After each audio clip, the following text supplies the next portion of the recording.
finance world, we're pulling the credit reports and seeing people that are in forbearance, and I don't know that I've come across anyone that's actually been using it.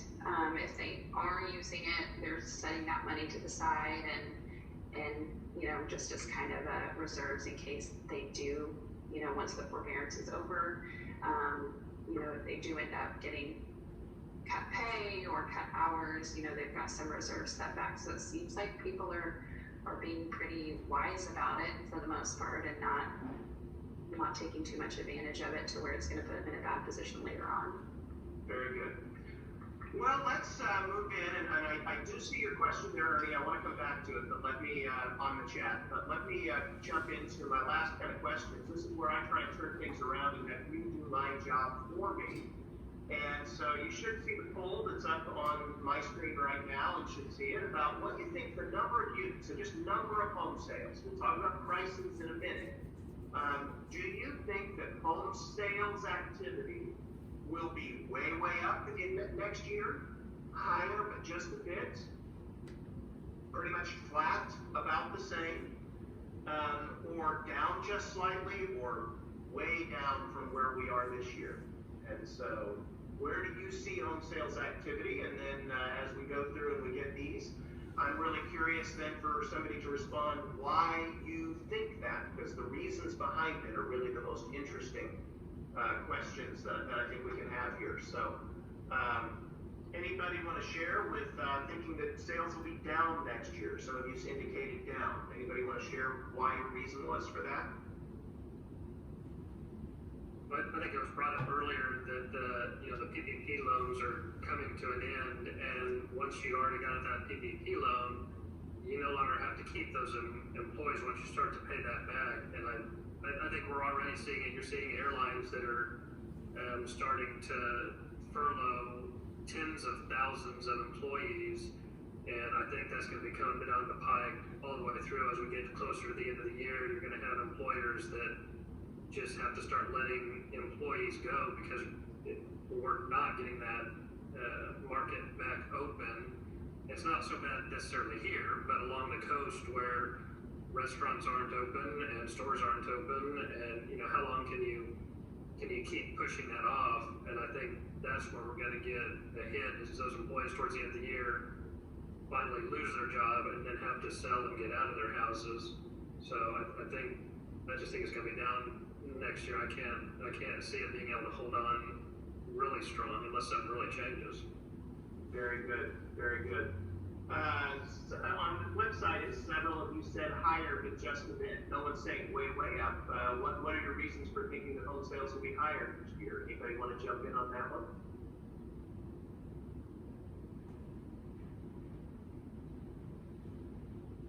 I think it's going to grow. Okay. In terms of population and in terms of in-migration, or? I think people are going to bring their businesses here. Okay. Leslie, you're nodding a little bit there. Anything you want to follow up with that?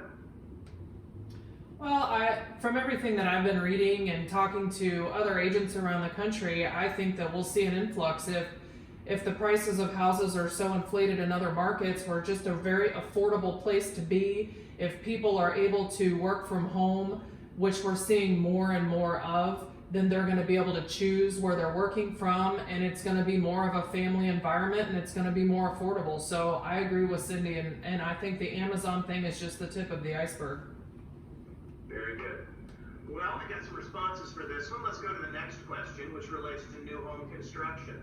So next year, new home construction in the Wichita area will be A, through the roof, B, modestly stronger, C, about the same as it's been this year, D, down just a bit, or E, don't ask. That phrasing comes from when the housing crisis came. Chris Goebel always used to call my chart of new home construction as the ugly graph. So that's.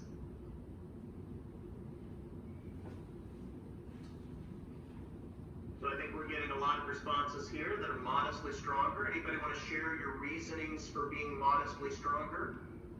And did anybody want to say through the roof but was afraid to say it. Conservative market. So some of the things we said suggested we have very, very strong construction. Go ahead, Patrick. Well, I think that the inventory has been coming down so long that the new construction is in the minds of buyers a lot more than maybe it has been the last couple of years. I would say it would actually be through the roof, but I don't think there's enough capacity. I don't think there's enough developments in the works to really get back up to, imagine if we got back into 1,500 permits, we averaged 2,500 permits for 10 years. And so I just don't think we have the infrastructure in place to actually go up too much, but I think the residential new construction is a great option for buyers, and they're starting to see that.